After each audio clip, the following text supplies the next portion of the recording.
All right, on this episode of Bare Knuckle Bowker, very excited to be chatting with an individual competing at BKFC 62, and that goes down on June the 21st.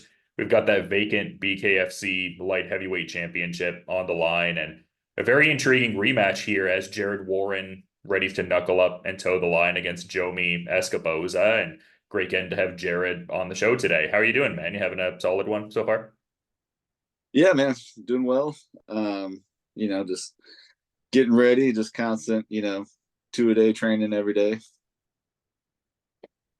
Yeah, for sure. And I kind of referenced in the, introduction and everything that this will be a rematch. And I mean, just a lot going on with it for sure, just with it being Jomi's lone bare knuckle loss and everything. And both of you have done some great things since the initial fight. Like, what would you say some of the biggest differences are that you've noticed in, I guess, not just yourself, but also in Jomi relative to, what you guys brought to the table in your July 2022 fight initially?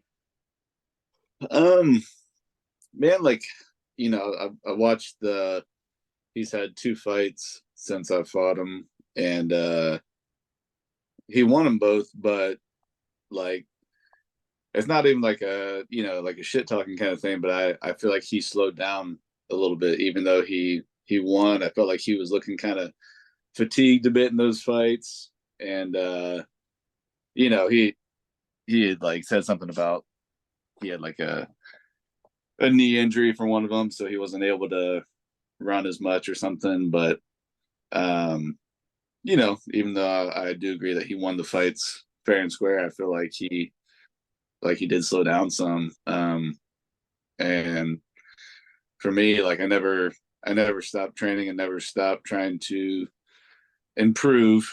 And because I feel like there's just like an endless amount of things to learn about boxing. And so I'm just always in there trying to up my game. And I'm definitely a much improved fighter from our first fight, 2 years ago. Like I've learned a lot of stuff since then. Yeah, and even before we kind of started the recording, like you were talking about how you've got like the ice bath at your place now. It seems like you're probably, I guess, even beyond that, I would imagine making some, I guess, just even personal investments, even beyond the learning of the technique as you outlined there. Yeah, man. The training is just part of it, but yeah, like nutrition, recovery, sleep, all that stuff is very, very important. And if any of it can give you even a little bit of an edge, it's worth doing, I'd say. Yeah, for sure. And a few months ago, you'd kind of referenced that you would have, I guess, in your ideal outcome, ideally like to have fought Lorenzo Hunt rather than it being a vacant title situation. But just, with the fight being a few weeks away and just at this juncture, is the feeling more oriented to, oh, it's just cool that I get to, fight for this world championship belt? Or is there still some part of you that, it would have been cool to get to fight Lorenzo Hunt for that title? Yeah, it definitely would have been cool to be able to do it that way. Um, but this is next best thing. Danny Christie, he was number one contender, so beating him put me at the top spot, and Jomi is number two contender. So,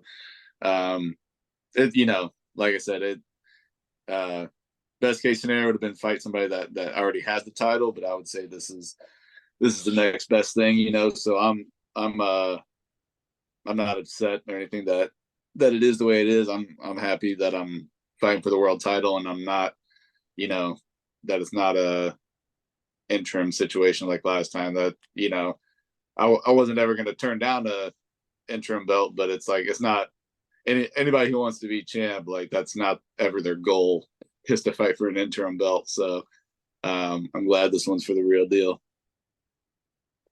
Yeah, and you kind of touch on it in a way there. Like your last few have been either like title fights or title adjacent fights at the very least. Like I say that with Christie being the UK champion, like the light heavyweight champion at the time of your fight. And we actually didn't get to talk since that fight. It seemed like probably the consummate performance you could have hoped for there with the first round finish at BKFC 55. Like, is that kind of how you felt about it? Like, was that the ideal performance at all? Yeah, man. You know, I won't lie. Like I expected it to go um, at least a couple rounds and probably to take some damage in the fight.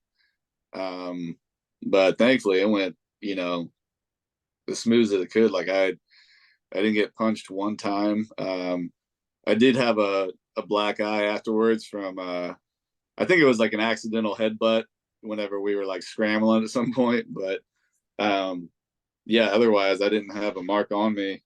And my timing was on, everything went smooth. And I think it was one of those situations that, people say it a lot, styles make matchups, and I think stylistically I was a bad matchup for Danny. Like I still think he's like a super tough dude, and I think he'd probably still wipe out the majority of the division otherwise. Like, he did step down to middleweight. But even if he had stuck around, I think he would have done just fine. I think it was just kind of like, my style was worse for his style. Yeah, I mean, but his style works great for most people that he's going to come up against.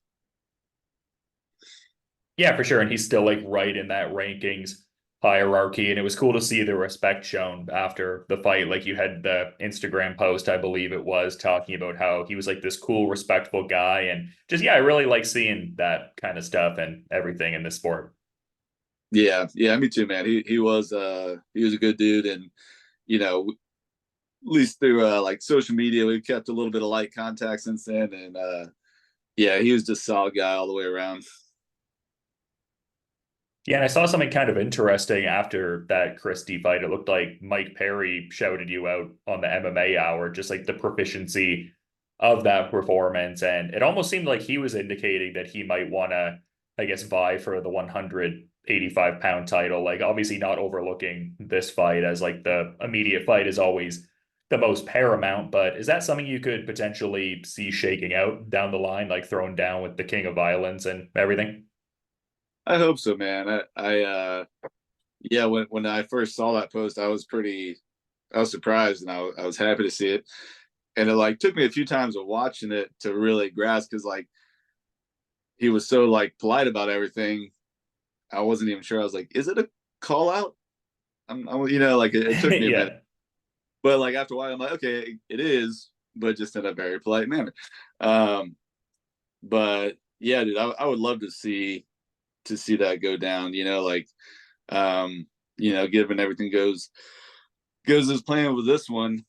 Um, shit, yeah. I mean, they haven't done any kind of fight yet that would be a unification of the two titles, because he's the only one that has a King of Violence title. You know what I mean? So to put that up with the world title would be huge.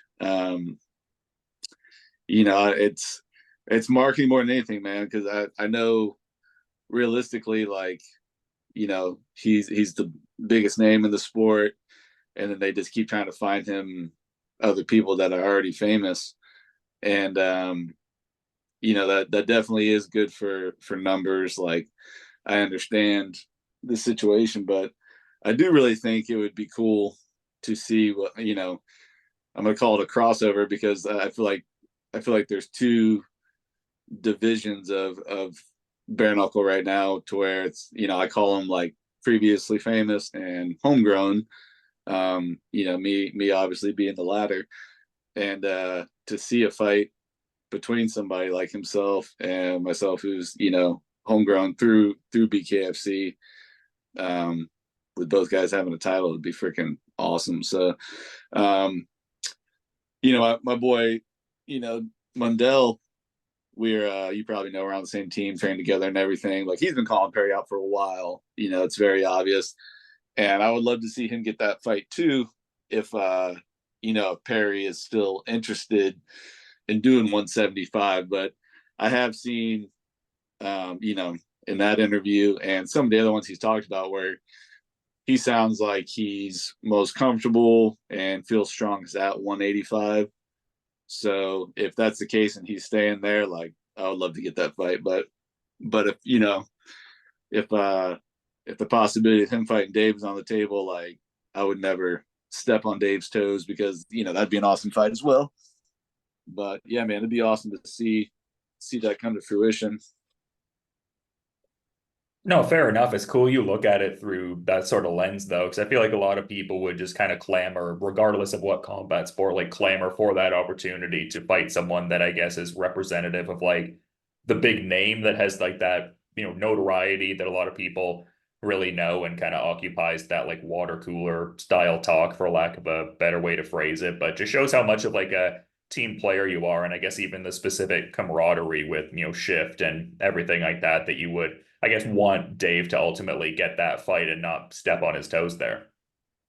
Yeah, no, I mean I he's put in the time, calling him out, but they have like, whether it be real or whether it just be for show, like they don't seem to like each other. Um, so I think that might be playing against Dave a little bit as far as like Perry's management wanted to let the fight happen. I don't think that they're like big fans of Mundell, so they're like, fuck you, you're not going to get the fight. Um, on the flip side, it's a different situation. Me, like I actually like Perry. Like I think he's a cool motherfucker. Like I've talked to him a little bit in person, and a little bit on social media and stuff. Um, and mine would be if I get the opportunity, would be a respectful call out. Like hey, I think you're a bad motherfucker. I think I've been doing pretty well in this sport too. Like let's make it happen. But yeah, man, we'll just have to wait and see how the chips fall.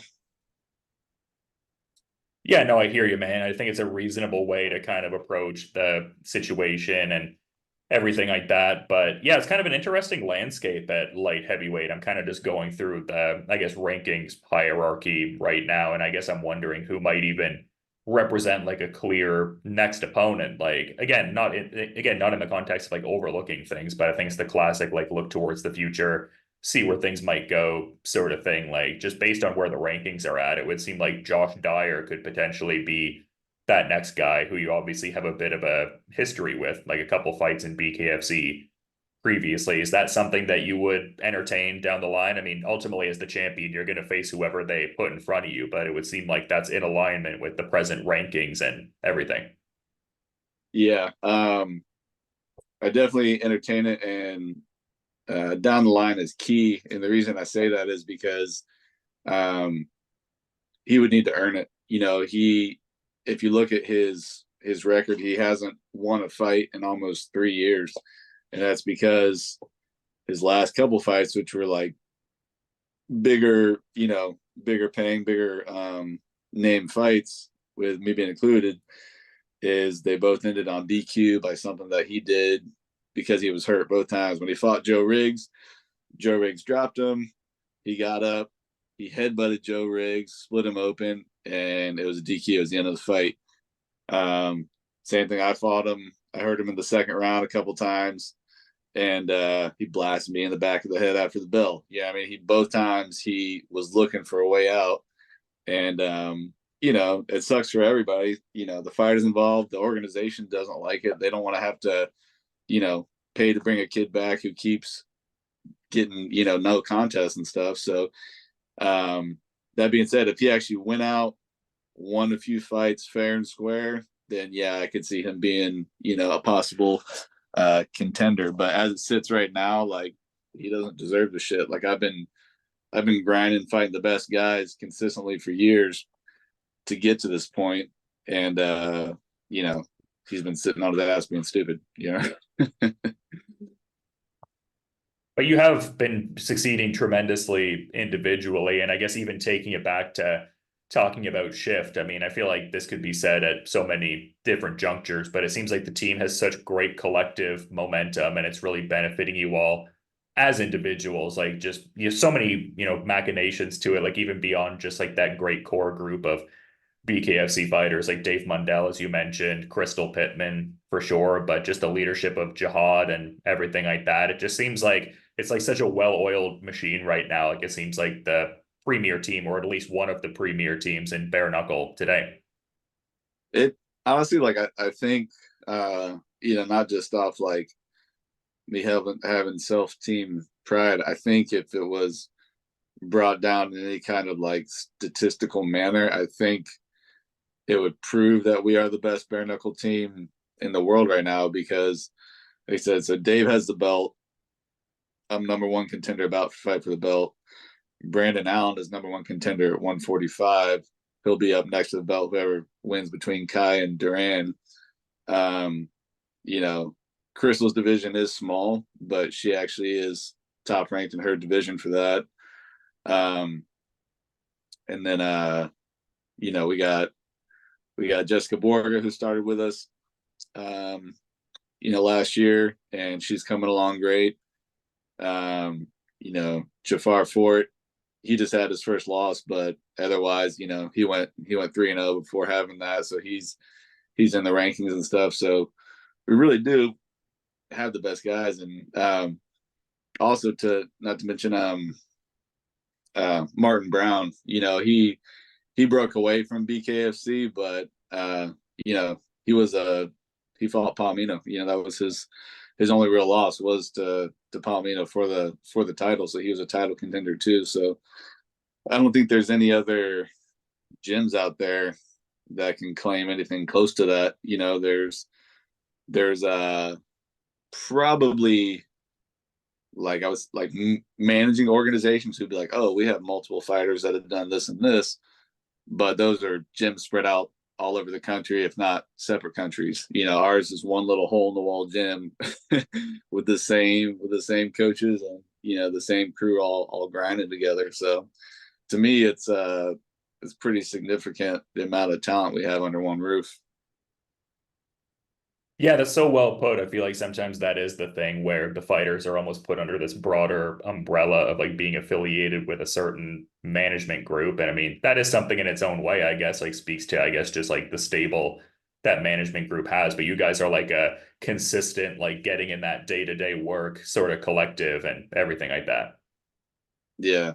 And it's awesome, man. We always have a good time in there, where it's not always like, I don't know, some gyms you go in and all it is going to be you guys trying to, take each other's heads off the whole session. And, that may have its benefits on some scale, but in general, that kind of wears on you. But we're always in there, you know, working on technique, conditioning, and everything, like getting better at fighting itself. And then, you know, we go to other gyms to do that, for outside sparring. Those, I'd rather try and kill somebody that I don't know than somebody that's a teammate. You know what I mean? So we're in house, we're working with each other, and you save all that for the outsiders and stuff. So it kind of makes for some really good camaraderie.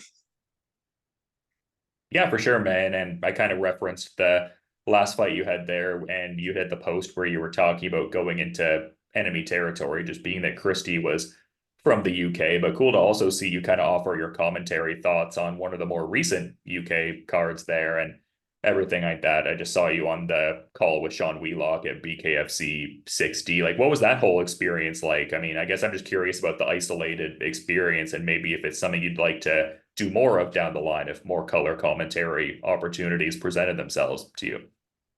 Yeah, that was a cool experience, man. First it was Dave Feldman Jr. that I ran into him at the Miami show. I think it was considered a Prospect Series show.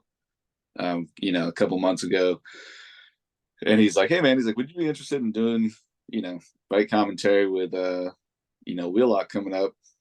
And I'm like, "Yeah, man, that'd be awesome." I was like, can't promise I'm gonna be good at it, but I'm definitely down to try.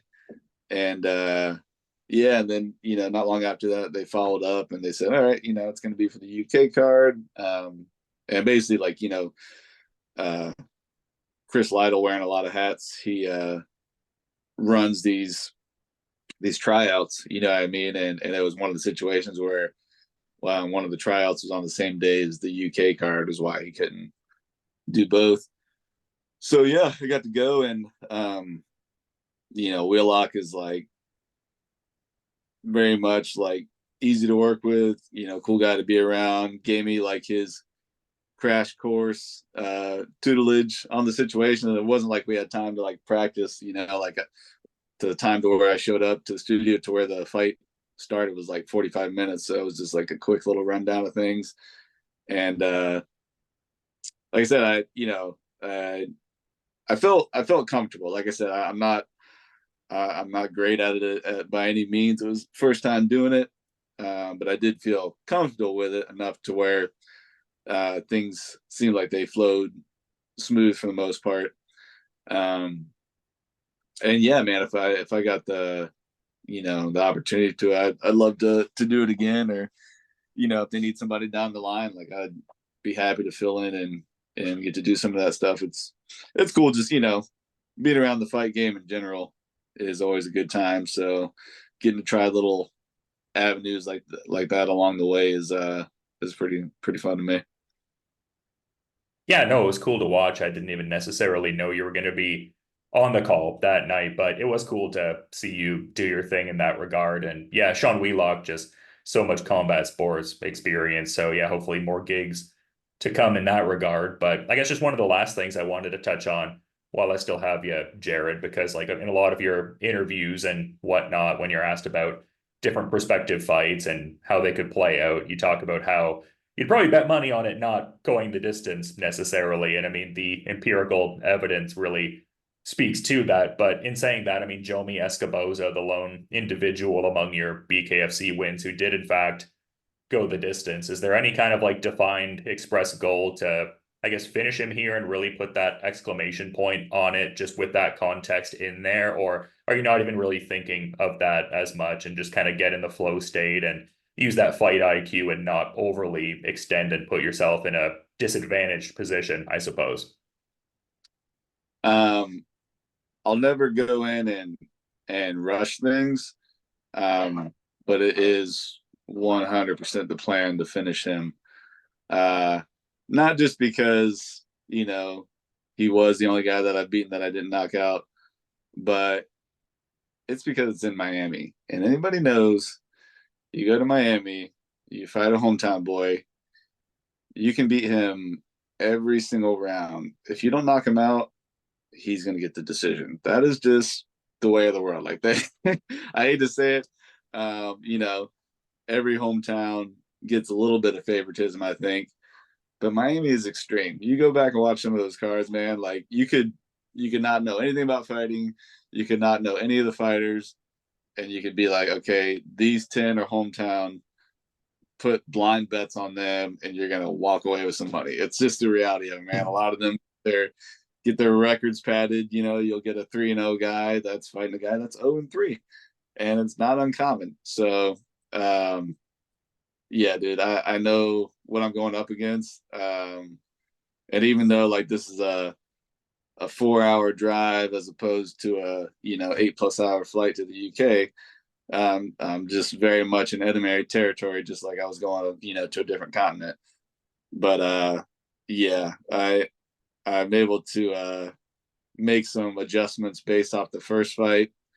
I could see some of the things that helped him survive, and I worked on adjusting and countering all those kind of things. So I have to finish the fight.